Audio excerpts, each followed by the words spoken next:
साथियों नमस्कार।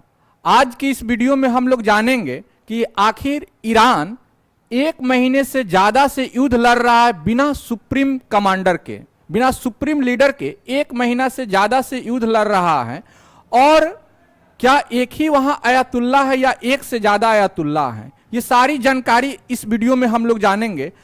जैसा कि आप सभी जानते हैं कि 28 फरवरी 2026 को तेहरान में जहां खामनेई का सूचना मिला था कि खामनेई वहां मौजूद है, वहां पे इजराइल ने बमबारी किया और वहां पे जो भी टॉप लीडर ईरान के थे, लगभग 40 टॉप लीडर को वहां मार गिराया इजराइल ने ईरान में। उसी में खामनेई मौजूद थे जो कि वहां के सुप्रीम लीडर थे। 28 फरवरी 2026 दिन याद रखिएगा, 28 फरवरी 2026 को मार गिराया इजराइल ने वहां के टॉप लीडर को। उसी में सुप्रीम लीडर जो वहां खामनेई थे, अयतुल्ला अली खामनेई थे, उनको भी मार गिराया। 28 मार्च बीत गया, आज 29 मार्च है। एक महीना से ज्यादा का वक्त निकल गया, एक महीना से ज्यादा का वक्त निकल गया। क्या बिना टॉप कमांडर के, टॉप लीडर का ही वहां ईरान में सत्ता चल रहा है?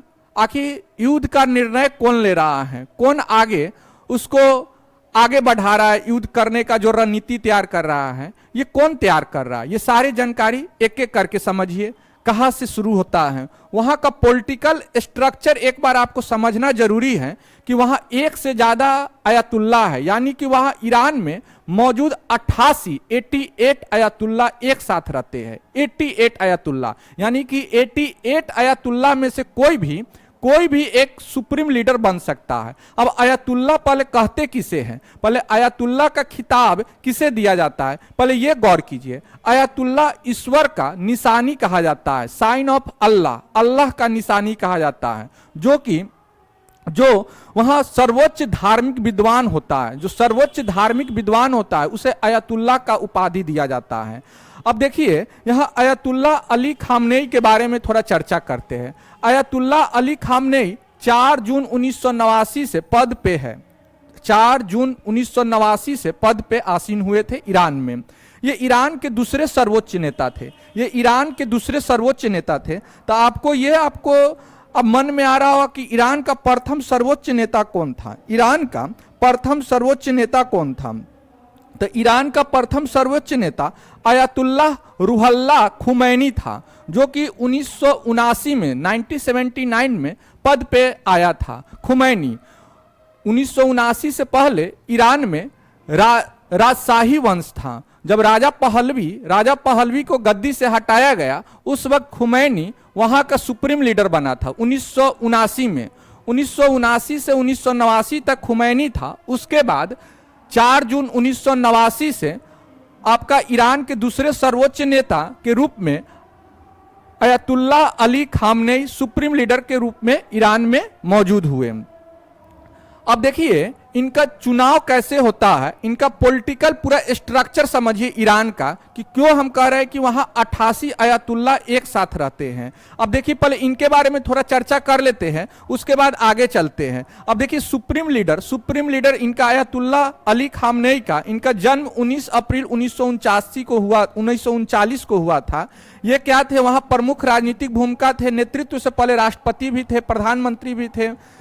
अब चलिए देखिए इनमें अब इनको कौन कौन सा जिम्मेदारियां और भूमिका मिला था। ये हेड ऑफ स्टेट, राष्ट्राध्यक्ष थे, सशस्त्र बलों के कमांडर इन चीफ थे, कमांडर इन चीफ थे। वहां ईरान में जो भी सशस्त्र बल है, आर्मी, नेवी, एयरफोर्स, सबके commander in chief supreme leader ही होते हैं। जैसे कि अपने यहाँ प्रेसिडेंट होते हैं, राष्ट्रपति होते हैं, वहां भी राष्ट्रपति होता है, लेकिन वहां commander in chief supreme leader होता है। सुप्रीम लीडर के पास ही सारा शक्ति होता है। अब चलिए देखिए यहाँ अपॉइंट्स गार्जियन काउंसिल में भी ये अपॉइंट करते कुछ लोगों को। अब गार्जियन काउंसिल क्या होता है, ये सब आगे एक एक करके समझिए। अब वहां देखिए ईरान असेंबली ऑफ एक्सपर्ट्स होता है। अब ये देखिए ईरान की विशेषज्ञों की सभा होता है। वहां ईरान में दो ऐसा चुनाव होता है जिसमें आम आदमी हिस्सा लेता है, चुनाव करता है। 2 बार चुनाव ऐसा होता है जिसमें आम आदमी हिस्सा लेता है। एक चुनाव होता है आपका असेंबली ऑफ एक्सपर्ट्स होता है, assembly of experts. Assembly of experts में टोटल 88 सीट के लिए चुनाव होता है, 88 सीट के लिए चुनाव होता है। और ये 88 जो चुनाव में शामिल होते हैं, जो चुनाव जीत के आते हैं, ये आपका इस्लामिक स्कॉलर होते हैं, यानी कि मौलाना होते हैं। मौलाना होते हैं, इनका कार्यकाल 8 साल का कार्यकाल होता है। ये इस्लामिक स्कॉलर होते हैं, मतलब कि इस्लाम का इनको बहुत अच्छा ज्ञान होता है। इस्लाम में मतलब ये सर्वोच्च पद पे माने जाते हैं, इसीलिए इन्हें आयतुल्लाह कहा जाता है, आयतुल्लाह कहा जाता है। अब देखिए 8 साल का इनका कार्यकाल होता है, गहरा इस्लामी ज्ञान इनको होता है, गहरा इस्लामी ज्ञान होता है। अब देखिए ये क्या करता है, सर्वोच्च नेता जब ये 88 जब चुन के आ जाते हैं, जब 88 चुन के आ जाते हैं इसमें मेंबर, उसी में से एक सुप्रीम लीडर का चुनाव होता है। सुप्रीम लीडर का कोई कार्यकाल नहीं होता है, सुप्रीम लीडर का कोई कार्यकाल नहीं होता है। असेंबली ऑफ एक्सपर्ट्स के मेंबर का कार्यकाल 8 वर्ष का होता है, लेकिन सुप्रीम ऑफ लीडर का कोई कार्यकाल नहीं होता है। यही कारण है कि देखिए जब खुमैनी जब सत्ता में आया था 1979 में, तो 1989 तक लगभग 10 साल थे, और वो मृत्यु के बाद ही ये खामनेई बने थे सुप्रीम लीडर। खामनेई 1989 में बने थे, यानी कि 11 साल उधर 26 साल इधर, लगभग 37-38 साल से ये सुप्रीम लीडर थे। अब क्या हुआ कि सुप्रीम लीडर का मृत्यु हुआ आपका 28 फरवरी 2026 को। 9 मार्च 2026 को खामनेई के पुत्र मुज्तबा खामनेई को वहां का सुप्रीम लीडर बना दिया गया। मुज्तबा खामनेई भी असेंबली ऑफ एक्सपर्ट्स के मेंबर थे, तो ये 88 मेंबर में ये भी एक शामिल थे। मुज्तबा खामनेई जो कि खामनेई के पुत्र थे, तो उनको मेंबर बना दिया, उनको सुप्रीम लीडर बना दिया गया। ये 88 मेंबर में से, इसी में से चुन के एक सुप्रीम लीडर बनाया जाता है। अब इनके पास क्या क्या अधिकार होता है, ये नेता की निगरानी करता है, सर्वोच्च नेता का चुनाव करता है, नेता की निगरानी करता है। ऑथोरिटी फॉर डिसिमल हटाने का अधिकार इन्हीं के पास है, संविधान की रक्षा करने का अधिकार इनके पास है। अब देखिए ये तो हो गया असेंबली ऑफ एक्सपर्ट्स के बारे में बता दिए कि 88 मेंबर होते हैं, और ये 88 मेंबर अपने आप में सुप्रीम लीडर बनने का मतलब कि ओहदा रखते हैं कि सुप्रीम लीडर इनमें से कोई भी बन सकते हैं। अगर एक मर भी गए, मतलब खामनेई अगर मर भी गए, उनके बाद उनका बेटा मुज्तबा खामनेई का अभी भी कोई जानकारी नहीं मिल रहा, केवल रिटेन में 2 बार मतलब उनका जानकारी मिला है। एक बार की बोला कि हाँ रिटेन में केवल आया, फिर सामने नहीं लाए कि हाँ अभी जिंदा है कि नहीं है। रिटेन में आया कि हम अमेरिका से पीछे नहीं हटेंगे, हम युद्ध से पीछे नहीं हटेंगे, और युद्ध हर हार में जारी रहेगा। यह मुज्तबा खामनेई का स्टेटमेंट था रिटेन में। चलिए अब क्या है, ईरान गार्जियन काउंसिल, ईरान की अभिभावक परिषद। अब ईरान का अभिभावक परिषद ये एक बहुत ही महत्वपूर्ण परिषद है, बहुत महत्वपूर्ण परिषद है। इसमें क्या होता है, इसमें 12 मेंबर बॉडी होता है, 12 सदस्यीय संस्था होता है। ये 12 सदस्यीय संस्था होता है, जिसमें 6 होता है ना मौलवी होता है। ये 6 कहां से आता है, जो असेंबली ऑफ एक्सपर्ट्स है, असेंबली ऑफ एक्सपर्ट्स से ही 6 मेंबर इधर होते हैं गार्जियन काउंसिल में। गार्जियन काउंसिल में 6 मेंबर इधर आ जाते हैं।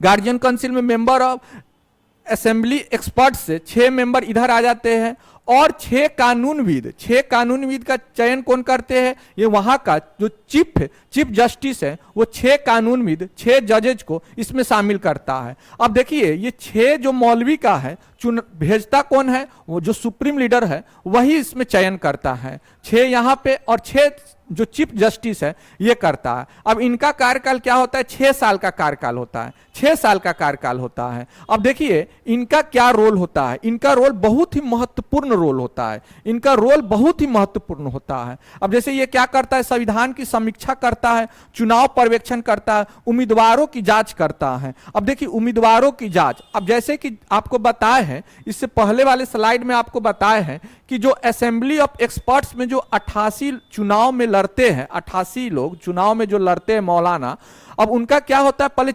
वेरिफिकेशन होता है। ये वेरिफिकेशन चेकिंग कौन करता है, गार्जियन काउंसिल करता है, कि वो 88 लोग 88 दो तरफ से मतलब कि उनका छटैया होता है। कैसे होता है, एक तो मौलवी लोग करता है जो धार्मिक उनका पूरा रीति रिवाज देखता है, क्या वो धर्म के खिलाफ तो नहीं है, धर्म के साथ चलने वाला है या नहीं है। फिर उनका धार्मिक रूपरेखा देखा जाता है कि धर्म के प्रति उनका क्या मतलब कि आइडियोलॉजी है, और उसके बाद एक कानूनविद जो होता है, 6 कानूनविद, वो उनका कैरेक्टर पूरा वेरिफिकेशन करता है कि उनका कैरेक्टर कैसा है, कोई दाग तो उन पे नहीं लगा हुआ है। तब जाके ये 88 का चयन होता है, जिसमें आम आदमी हिस्सा लेता है। चुनाव में ये 88 लोग को चुनने में आम आदमी हिस्सा लेता है।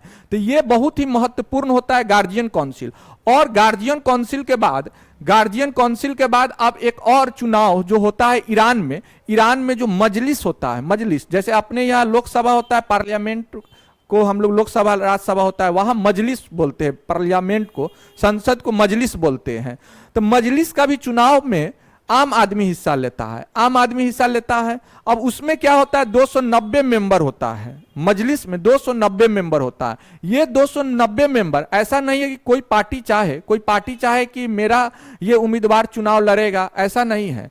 उम्मीदवार घोषित कर सकता है, लेकिन चुनाव लड़ने का जो सर्टिफिकेट है वो गार्जियन काउंसिल देगा। गार्जियन काउंसिल क्या करेगा, जो 88 लोग को जो प्रक्रिया से जो छटैया करता है, उसी तरह यहां पे जांच परख करता है कि क्या उनका धार्मिक जो आइडियोलॉजी है, स्टैंड है, वो ठीक है कि नहीं, उनका जो कैरेक्टर है वो सही है कि नहीं समाज में। ये सब देखने के बाद ही वो चुनाव लड़ता है। जब चुनाव जीत के आता है तो उसमें से जो मेजोरिटी में जो रहता है, उनमें से एक प्रेसिडेंट बनता है। अब प्रेसिडेंट का रोल क्या होता है, प्रेसिडेंट का ये 4 साल का कार्यकाल होता है। डायरेक्ट इलेक्शन होता है, प्रत्येक चुनाव होता है, चुनाव प्रणाली डायरेक्ट पॉपुलर वोट होता है, प्रत्येक जनमत होता है, जैसा कि आपको बताया है। अब इनका काम क्या होता है, कानून बनाता है, लेकिन कानून बनाने पर जो अंतिम हस्ताक्षर है वो सुप्रीम लीडर का ही होता है। प्रेसिडेंट का क्या रोल होता है, प्रेसिडेंट आपका जो विदेश नीति है, यानी कि विदेश के जो राष्ट्राध्यक्ष हैं उनसे बात विचार विमर्श करना, ये आपका प्रेसिडेंट करेगा। जो भी वहां का बजट है, वहां का जो रूल रेगुलेशन है, ये सब प्रेसिडेंट के हाथ में रहेगा। लेकिन अंतिम रूप से जो भी फैसला होगा वो सुप्रीम लीडर के हाथ में होगा, सुप्रीम लीडर के हाथ में होता है। बजट की मंजूरी, ये सब चीज आपका प्रेसिडेंट के हाथ में रहता है, यानी मजलिस के हाथ में रहता है।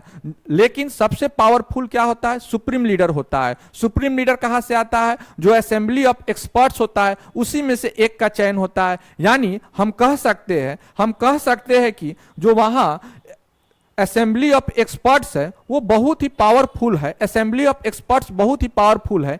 एक अयातुल्ला के जाने से अभी 87 अयातुल्ला अभी बाकी है, यानी कि 87 में से कोई भी सुप्रीम लीडर बन सकता है, सुप्रीम कमांडर बन सकता है। अतः ये कभी नहीं हो, यही कारण है कि आज 1 महीना से ऊपर हो गया, 1 महीना से ऊपर होने के बावजूद भी युद्ध नहीं थम रहा है।